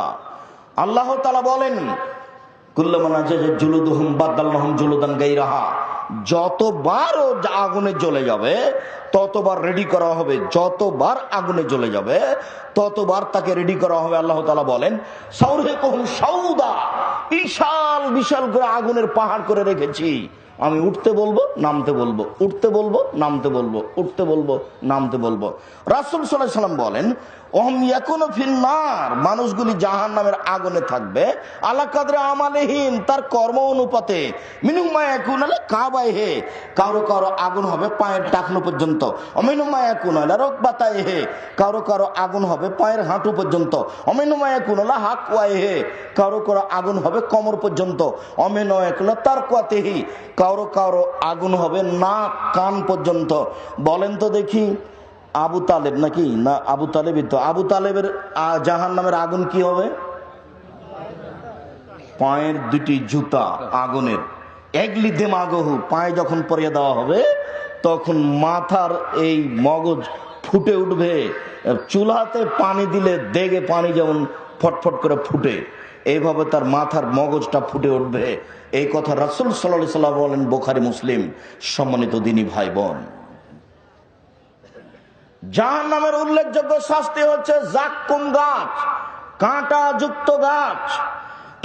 কাঁটাযুক্ত গাছ সে খেতে চাইবে জাহান্নামে। 40 বছর চাওয়ার পরে তাকে কাঁটাযুক্ত জাক্কুম গাছ খেতে দেওয়া হবে। জাক্কুম গাছ বুঝতে পারছেন কিনা, আমরা তো রাজশাহী চাঁপাইনবাবগঞ্জের মানুষ। নদী এলাকায় কিছু গাছ হয় যার ফল হয় ছোট ছোট, যার বীজ হয় বেগুনের বীজের মতো, ও পেকে গেলে লাল হয়ে যায়। আর গাছটা যখন মারা যায় শেষকালে শুধু গায়ে দেখা যায় কাঁটা আর কাঁটা। এইরকম কিছু গাছ হচ্ছে জাক্কুম গাছ। আল্লাহ তাআলা বলেন তাখরুজু মিন আসলিল জাহিম, জাক্কুম গাছগুলি আগুনের ভিতর থেকে নিচে থেকে গজিয়ে উপরে উঠবে। আগুনের ভিতর থেকে গাছ গজাবে, তার নাম জাক্কুম গাছ। আব্দুর রাজ্জাক সাহেব, আগুনের ভিতর থেকেই গাছ গজাতে পারে? জি, পানি থেকেও গজায়। গভীর পানি থেকে কিছু ঘাস, দাম ঘাস, আমরা চাঁপাইনবাবগঞ্জের ভাষা তাকে দাম ঘাস বলি। দেখবেন কোন নদী আছে এলাকায়, দেখেছেন? দেখবেন যে 3 হাত 4 হাত 5 হাত পানির নিচে থেকে, মাটি থেকে একটা গাছ গজিয়ে উপরে, এটা পানির উপরে ভেসে আছে। আল্লাহ তাআলা বলেন জাক্কুম গাছের ফল হবে শয়তানের মাথার মতো। এই ছেলে, জাক্কুম গাছের ফল হবে শয়তানের মাথার মতো। একটু অবাক কথা, একটু আশ্চর্য কথা। সকল বিদ্বানগণ বলছেন শয়তানের মাথা মানে খারাপ। আমরা কি শয়তানের মাথা দেখেছি যে আল্লাহ বলছেন জাক্কুম গাছের ফল হবে শয়তানের মাথার মতো?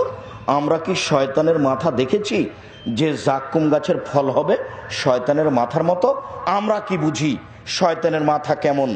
তখন সকল বিদ্বান বলছেন যে শয়তানের মাথা মানে খারাপ, শয়তানের মাথা মানে খারাপ। আবুল আলা মওদুদী রাহিমাহুল্লাহ বলেন, আরে না না, মানুষ যেমন রূপক কথা বলেও বুঝে, আল্লাহ তেমন রূপক কথা বলেন। নাউজুবিল্লাহ, আমরা এটা তরজমা করি না। তিনি বলেন মানুষ যেমন রূপক কথা বলেও বুঝে, আল্লাহ তেমন রূপক কথা বলেন। মানুষ কি বলে? মানুষ বলে মেয়েটা এত কুৎসিত, মেয়েটা এত কুৎসিত, মনে হচ্ছে যেন পেতনি। পেতনিকে কেউ দেখেছে? বলেও বুঝে। ছেলেটা এত সুন্দর, ছেলেটা এত সুন্দর, মনে হচ্ছে যেন ফেরেশতা। ফেরেশতাকে কেউ দেখেছে? বলেও বুঝে। মেয়েটা এত সুন্দরী, মেয়েটা এত সুন্দরী, মনে হচ্ছে যেন পরী। পরীকে কেউ দেখেছে? তো দেখেনি, তো বলেও বুঝে। এইটা যেমন বলেও বুঝে, আল্লাহ তেমন রূপক কথা বলেন, মানুষ এইভাবে বুঝে। এই কথা তিনি বলছেন। আমরা যা বলতে চাচ্ছি না, সম্মানিত দিনী ভাই বোন, জাহান্নামের উল্লেখযোগ্য শাস্তির একটি শাস্তি হচ্ছে সাপ। উটের সমান সাপ থাকবে, একবার দংশন করলে 40 বছর ব্যথা থাকবে। জাহান্নামে বিচ্ছু থাকবে গাধার সমান, একবার দংশন করলে 40 বছর ব্যথা থাকবে। জাহান্নামে যে মারার জন্য হাতুড় থাকবে সেটার নাম হলো মাকামে, হাম্বল। আর কবরে যে হাতুড় থাকবে তার নাম হলো মিত্রাক। কাঠমিস্ত্রির হাতে যেটা থাকে সেটা হলো মিত্রাক, সাধারণ হাতুড়। আর চাঁপাইনবাবগঞ্জ থেকে আগে গাজীপুর এলাকাতে গরুর গাড়ির চাকা বানাতে আসতো মানুষেরা। গরুর গাড়ির চাকা বানানোর সময়তে বাহির থেকে একটা কাঠ ঢোকাতো, ওই কাঠটা ঢোকানোর জন্য একটা হাম্বল ব্যবহার করত। এখন যেটা রাস্তাঘাট বানানোতে দেখা যায়, তে এর নাম হচ্ছে মাকামে, এটা হাম্বল। এইটা মারার জন্য, জাহান্নামে মারার জন্য থাকবে, আর কবরে মারার জন্য থাকবে কাঠমিস্ত্রিদের হাতে যে মিত্রাক স্বাভাবিক হাতুড় থাকে। তাহলে জাহান্নাম আর কবর দুইটা এক নয়। কবর যত জটিল, জাহান্নাম তার চেয়ে অনেক অনেক অনেক বেশি কঠিন। কবর যত কঠিন, কিয়ামত তার চেয়ে অনেক অনেক অনেক বেশি কঠিন। কিয়ামত যত কঠিন, জাহান্নাম তার চেয়ে অনেক অনেক অনেক বেশি কঠিন। জরুরি কথা শেষে এসে একটু খেয়াল করবেন, জাহান্নাম থেকে বাঁচার জন্য প্রথম ব্যবস্থা 3 বার বলবেন ফজরের পরে আর মাগরিবের পরে, আল্লাহুম্মা আজরিনি মিনান নার। আল্লাহুম্মা আজিরনি মিনান নার, আল্লাহুম্মা আজিরনি মিনান নার। আপনি যদি 3 বার বলেন, জাহান্নাম পাল্টা আল্লাহকে বলবে, আল্লাহ ওই লোকটা যখন আমার থেকে বাঁচতে চায় তুমি তাকে বাঁচিয়ে দাও। এই কথা জাহান্নাম পাল্টা বলবে, মনে থাকবে। সালাম ফিরার পূর্বে বলবেন, আল্লাহুম্মা ইন্নী আউযু বিকা মিন আযাবি জাহান্নাম। সালাম ফিরার পূর্বে বলবেন, রব্বানা আতিনা ফিদ দুনিয়া হাসনাতা ওয়া ফিল আখিরাতি হাসনাতা ওয়া কিনা আযাবান নার। জানাজাকে সামনে রেখে, লোকটাকে সামনে রেখে জানাজার শেষে বলা আছে, ওয়াইযু মিন আযাবিল কবর ওয়া মিন আযাবিন নার। লোকটাকে তুমি জাহান্নামের শাস্তি থেকে বাঁচাও, তুমি কবরের শাস্তি থেকে বাঁচাও। সম্মানিত দিনী ভাই বোন, জাহান্নাম থেকে বাঁচার জন্য আজকের জন্য 3টে পরামর্শ দিলাম, যেই পরামর্শের আগেও দিয়েছি। 1, মুখ বন্ধ রাখবেন। 2, জরুরি প্রয়োজন ছাড়া বাড়ির বাইরে যাবেন না। 3, পাপের জন্য কাঁদবেন। জামিয়া সালাফিয়া ডাঙ্গিপাড়া পবা রাজশাহীতে সম্মেলন ফেব্রুয়ারির 7-8, আর রূপগঞ্জের সম্মেলন ফেব্রুয়ারির মার্চের 7-8। যাওয়ার পূর্বে সমস্ত বইগুলি এতে গাড়িতে আছে বা স্টেজেও থাকতে পারে, ও স্টেজে সব বইগুলি নিয়ে আসা হয়েছে। বিশেষভাবে আব্দুল্লাহর বইটা আছে কিনা দেখেন, মিন্নাতুল বারি। সবাই নিয়ে যাবেন, কে বড় লাভবান কে বড় ক্ষতিগ্রস্ত। আর মরণ একদিন আসবে, এই যা আজকে আলোচনা করছিলাম এটাও আছে, আর উপদেশ বইও আছে। সমস্ত বইগুলি স্টেজে আছে। ওহো, একটা কথা ভুলে গেছি, একটু দেখেন তো মাসিক আল ইতেসাম পত্রিকা আছে নাকি। মাসিক আল ইতেসাম পত্রিকা 20 টাকা মূল্য, কেউ না নিয়ে যাবেন না, অন্যগুলো নেন, আর মাসিক আল ইতেসাম পত্রিকা অবশ্যই নিয়ে যাবেন। ডিআইজি রফিকুল ইসলাম সাহেব তার মায়ের জন্য দোয়ার কথা বলেছেন, আমরা আন্তরিকভাবে তার জন্য দোয়া করি। আল্লাহুম্মা গফির লাহু ওয়ারহামহু। আল্লাহ তুমি তাকে মাফ করো, তুমি তার প্রতি দয়া করো, তুমি তাকে কবরের শাস্তি থেকে রক্ষা করো।